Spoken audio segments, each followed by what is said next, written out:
Hey there, One Up Indie here, coming with the 7th devlog of Super Demon Survivors. And two things before we start with the devlog. We are in need of a splash screen artist. So if you can create something as beautiful and marvelous as this thing here, or as this thing here, so once again, epically looking splash screen art, or if you can still, this is of course a little bit of a downgrade, but still this retro style here, contact us, because this will be paid content, of course.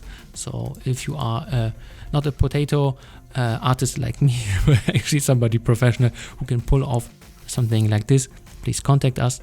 I would say Discord would be the best, because there we can see how we can work together. Alrighty, so the first thing which I wanted to go over is a big thank you for my playtesters. You made this journey definitely much better. So once again, good playtesters are worth in gold, because you guys found out tons of stuff which I pretty much missed. And of course, the suggestions, the positive, also the negative, helped me to make this game better and pull it into a direction which would be beneficial for it on the long run. So once again, good playtesters, and a big thank you for you guys. So you gave us really good ideas. So that is all taking into consideration. Of course, a few things are already in the game which are because of that process of the good playtesters. Once again, big thank you from my side. Then the next thing is the game will be on Steam very soon. So once we got already the green light, tax information, all that stuff, so we can start customizing our Steam page, and then it goes into review. And once we are officially, and by officially I mean officially out for a release. So for example, if Valve is doing some testing, so because we need to do that, so I guess that takes around 1 to 2 weeks to test our game. If everything is all right, then we are officially on Steam.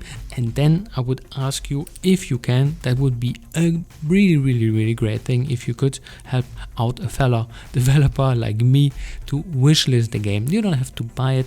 Wishlisting is more than good enough, because this is giving then a little bit more of an artificial boost, but still a boost where the game could get into more eyeballs, and therefore it will become a little bit more successful. For example, I don't imagine to have the same success as Vampire Survivors.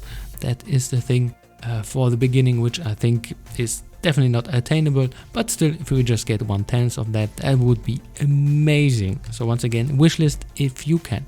Alrighty, so let's start now after 3 minutes to the actual devlog of the game. And a few things which we did here, that was a result of my playtesters. So they said like, hey, if you just go with the support items, I don't know, which give you more power, so a little bit more damage overall, or walk speed, or armor, or health, you would go into a trap which is kind of, well, not obvious from the get-go. So for example, you cannot play just with support items and then your first one. You can, but it's super difficult. It's really difficult. And therefore we said like, hey, the more prominent part would be weapons, and then the other stuff would be supportive items, which are of course important also, but supportive items are what they do. They are supporting your main stuff. And for example, if you don't have any weapons equipped, that could throw you off very quickly, and then the game could become kind of frustrating, which we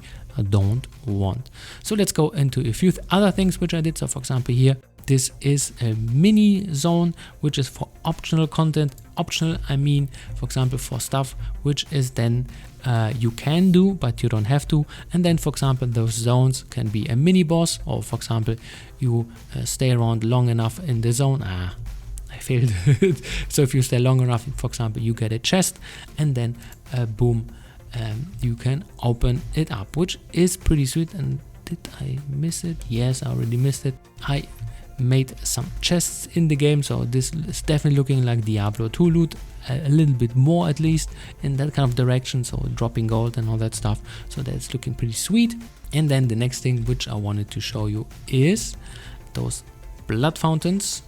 those blood fountains. I just restarted because there were too much clutter there. And then, for example, you would get the rune for that, and then but you would lose some HP. This is not happening. I haven't implemented. Or for example, here you get this neat little chest, and then I guess I did this at the very beginning, but I thought like, hey, this is looking cool. So you're just dropping some gold and sometimes some orbs, which are giving then small little permanent upgrades for this specific round. And then here we come to the second part, which is the rune system. This could be an interesting thing. So for example, if you remember Diablo 2, there were some rune drops which were, wow, they were really, really, really rare. And therefore, for example, if you found the Zod rune, which just a handful of people actually got, then you can say like, wow, I got something which is definitely really, really rare. And therefore you could, I don't know, first of all, boast like, yeah, I got it.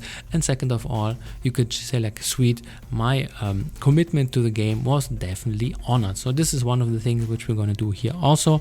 So some runes will be dropped rarely, but some runes will be dropped extremely rare. So once again, you will have just a small chance of getting them, but of course then the reward will be, besides that, you got something really, really rare, something specific. So what do these runes actually do? Well, they will be giving you specific perks. So for example, I don't know, one is for example just giving you a bigger chance to get double gold, or for example double damage or instant kill or whatever. So once again, pretty interesting stuff, and you can equip those runes. So once again, these runes are meant as kind of an equipment thing, like an item in another menu, so not here. And then for example, you can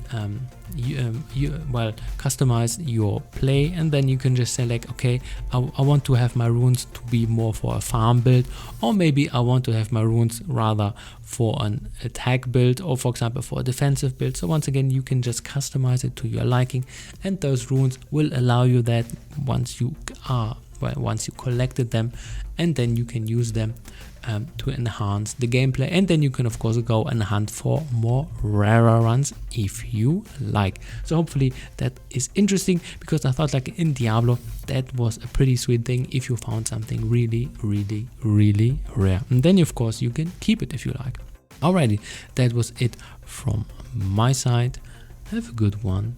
One up in the air. Before I go, sorry once again, because this is kind of important for us, splash screen artist, go please in the Discord if you are one. Alright, that was it from my side. Have a good one. One up, indie.